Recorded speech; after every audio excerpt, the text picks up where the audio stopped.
अश्वत्थाची पूजा करण्याची प्रथा आहे. दुधामध्ये बेलाचे पान घालून ते दूध पिंपळाच्या मुळात घालावे, त्यामुळे त्या दुधाचा सुगंध पिंपळाला मिळतो. पिंपळाची पूजा करणे म्हणजे विष्णू पूजा होय. पिंपळाच्या खाली मारुती असल्यास त्याची पूजा करण्याची प्रथा आहे. तसेच मारुती नसल्यास पिंपळाची आणि मारुतीची अशा वेगवेगळ्या पूजा देखील केल्या जातात.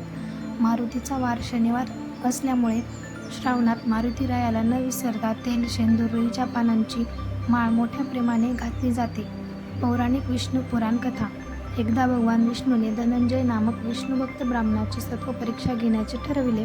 त्यानुसार त्याने धनंजयाला दरिद्री केले. थंडीपासून स्वतःचे रक्षण व्हावे या हेतूने धनंजय सुकी लाकडे गोळा करून शेकोटी पेटवीत असे. एकदा अशीच लाकडे तोडत असताना त्याने पिंपळाची एक फांदी तोडली. तत्क्षणी तिथे विष्णू प्रकटले. त्यांनी धनंजयाला रोज अश्वत्थाची पूजा करण्यास सांगितले. त्याप्रमाणे धनंजय रोज भक्तिपूर्वक अश्वत्थाची पूजा करू लागला. पुढे कुबेराने त्याचे सर्व दारिद्र्य नष्ट करून त्याला धनवान श्रीमंत केले.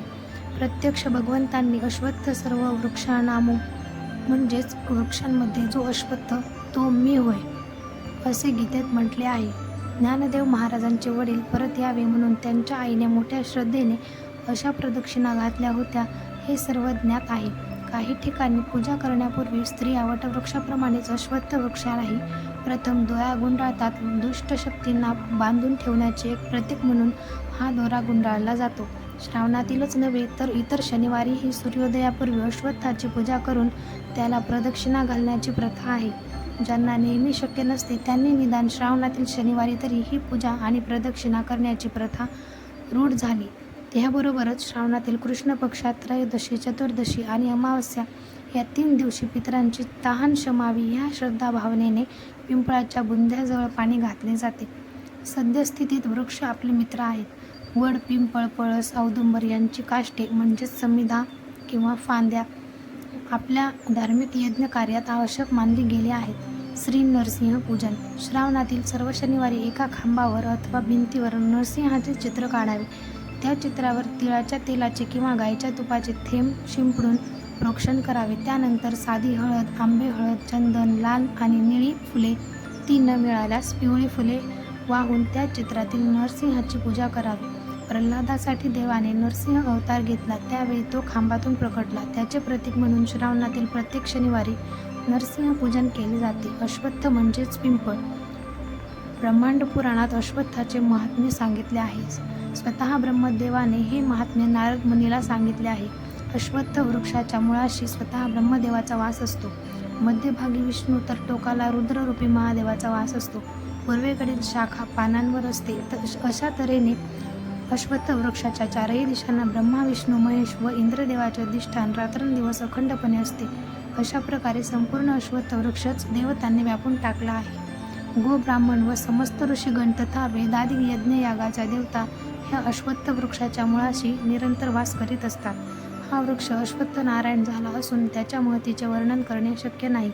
या पिंपळ वृक्षास अगदी मंद गतीने शुद्ध भावाने प्रदक्षिणा कराव्यात. 2 लाख प्रदक्षिणा केल्या तर ब्रह्महत्यादी सारखे घोर पाप देखील नष्ट होतात.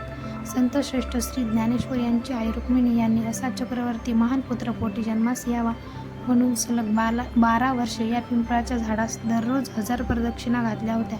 आजही आळंदीत त्यांच्या समाधीसमोर हे सोन्याचे पिंपळाचे झाड आहे. धन्य इंद्रायणी पिंपळाचा पार.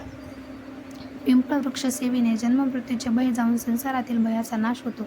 1000 प्रदक्षिणा जर केल्या तर ग्रहदोषातून मुक्तता होते. 108 अश्वत्थ वृक्ष लावले असता पितरांना सद्गती मिळते. शनिवारी वृक्षाला स्पर्श करून जर कुणी मृत्युंजयाच्या मंत्राचा विधिवत जप केला तर तो अकाल मृत्यूवर विजय मिळवू शकतो. त्याला अपमृत्यूचे भय राहत नाही व तो पूर्णायुषी होतो. केवळ प्रदक्षिणेने शनी ग्रहाची पीडा देखील सौम्य होते. अश्वत्थाची उपासना केली तर शनिपीडा दूर होते. अत्यंत महत्त्वाची पिंपळ आणि पितर सेवा. सलग 41 दिवस रोज अजिबात खंड न पडू देता घरातील कुणीही व्यक्तीने आंघोळ झाल्यानंतर लगेच म्हणजे देवपूजे अगोदर कपभर गाईचे दूध कच्चे, त्यात चिमूटभर हळद व 4 काळे तीळ टाकून ते मिश्र एकत्र करून घराजवळील पिंपळाच्या झाडास बुंध्यापाशी वाहने, नमस्कार करून प्रदक्षिणा करून घरी येऊन प्रथम पाय धुवूनच मग देवपूजा सेवा करावी. घरातील कुठलीही व्यक्ती ही सेवा करू शकते. स्त्री पुरुष कुणीही ज्याला समज आहे असा मुलगा किंवा मुलगी सुद्धा करू शकतात. श्री स्वामी समर्थ. जर व्हिडिओ आवडला असेल तर व्हिडिओला लाईक करा. पुन्हा एकदा सांगते, चॅनलला नवीन असाल तर चॅनल सबस्क्राईब करा. जास्तीत जास्त शेअर करा जेणेकरून ही माहिती सर्वांपर्यंत पोहोचेल. अशाच नवनवीन व्हिडिओसाठी बेल आयकॉन नक्की प्रेस करा जेणेकरून सर्वात अगोदर तुम्हाला नोटिफिकेशन मिळेल. तोपर्यंत श्री स्वामी